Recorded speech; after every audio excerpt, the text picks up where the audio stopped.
If on January 20th or on January 21st, he says, yes, tariffs are going to affect on everything coming out of Canada, is Canada ready to retaliate on that same day? So Canada will be ready for whatever comes our way, as the Prime Minister said. I'm really hopeful that we're not going to get to that place. It's not good for the U.S. It's not good for Canada. And there's a lot of good things we can be doing together right now in energy and in all sorts of other areas of trade. Canada's the #1 customer of the United States, right? You sell more to us, to Canada and to Canadians, than to China, Japan, the UK, and France combined. So if we end up in a sort of a tariff back and forth, there's a lot of Americans who export to Canada who are going to, I think, be in rough shape. So hopefully we're not going to get there, and we're working hard to make sure we don't. It goes both ways, of course. We buy a lot of stuff from you, too. You do. And the president-elect in his news conference just last week suggested that we don't need anything that Canada has. What's in the highest demand from our side of the border? A third of what we sell to the United States are energy products. So we sell oil and gas. We sell crude oil that goes to your refineries that is then exported elsewhere or used in the United States, keeping your gas prices low. We sell electricity. We power over 60 million homes in the United States, from Quebec and Ontario, hydropower coming down to the United States. We sell you a third of the uranium that you use in your nuclear reactors, and we have more to sell. And these are products that have, you know, a really important value in the U.S. for your economy, for your consumers.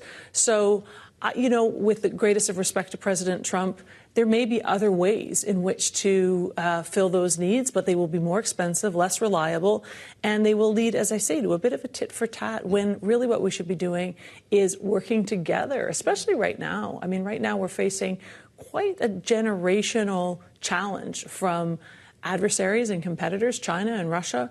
A lot of the products we sell to you, if you weren't buying them from us, those would be some of your other sources. So why would we break down this partnership and, you know, and have Americans have to turn to some of these unreliable and sometimes even adversaries? When you say tit for tat, Ambassador, if this is where ultimately all this could go, should we understand tit for tat to literally be dollar for dollar?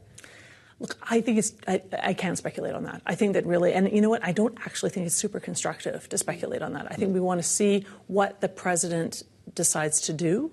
We want to not get, as they say, over our skis, ahead of ourselves. We want to respond in a way that, you know, where we're standing up for Canadians. They will expect us to stand up for ourselves. But on the other hand, not escalate, because the last thing we want to do is escalate. It's not good for either of us. It's the opposite of what we want to do. So in the abstract, almost an impossible question, frankly, to answer. You were very diplomatic last time you were here, just off your visit to Mar-a-Lago. Yes. This is when the whole 51st state thing was out there, and I was trying to get from you whether you were taking this seriously. You know, this whole do you take him seriously or literally question. Right. And you were kind of laughing it off at the time. You actually were very upbeat about it. You talked about kids running around on the patio, that there were families there. You talked about a lot of things. He walked Justin Trudeau to the car. Lots happened since then. How do you feel now? Yeah, you know, I think that's a really fair point. There has been a sort of a change in the tenor of the president's comments. A change that I think Canadians have really noticed and not always really appreciated. But ultimately, the relationship between our two countries is built on the millions and millions of people on both sides of the border who are doing stuff together every day. Businesses, businesses, researchers, students, tourists, families. It's sort of the list goes on and on. I think that President Trump, look, he's a negotiator. He's spent his entire career in commercial negotiations. He is positioning the United States for a discussion that we will most certainly have after inauguration, once his team is fully in place. And I just, I look forward to getting to that discussion. Yeah. I look forward to moving forward to serious conversations about serious issues like how we work together to make our two countries stronger and not sort of fight between ourselves. Because you know what? The only country that wins, just to be very blunt, the only country that wins in that is China. Right? If we are weakening each other's economies, if we are weakening each other's national securities, if we are weakening each other's ability to compete on the global stage and to be leaders, the president's very interested in energy dominance. We are a partner in energy dominance.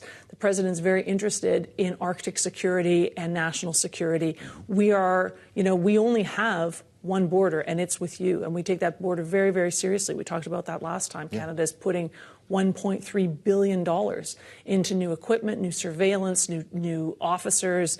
So let's talk about that, right? Let's get down to real business, doing really good, important things. And I'm confident that that's what the Trump team wants to do, too. They're just sort of, positioning themselves to get ready for that. Well, and to your point, when he made that initial 25% tariff threat, he specifically talked about the border and the flow of what he sees as illegal migrants and drugs over it. So when you framed this as a negotiation, is there anything that Trump has raised that Canada is not willing to put on the table, or are you actually aligned on all of the issues he has raised here? I'll be honest, I can't think of something where we wouldn't be interested in pursuing a deeper integration and conversation. In the areas where our economies are really working together or our national security is working together, nothing's off the table. We'll talk about whatever of course we would. Why wouldn't we?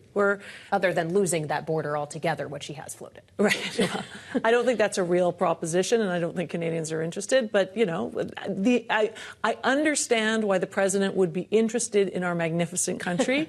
It is a magnificent country, and we're very proud of it, and we're very happy to be your closest neighbor and friend. He referred last week to our northern border as an artificial line.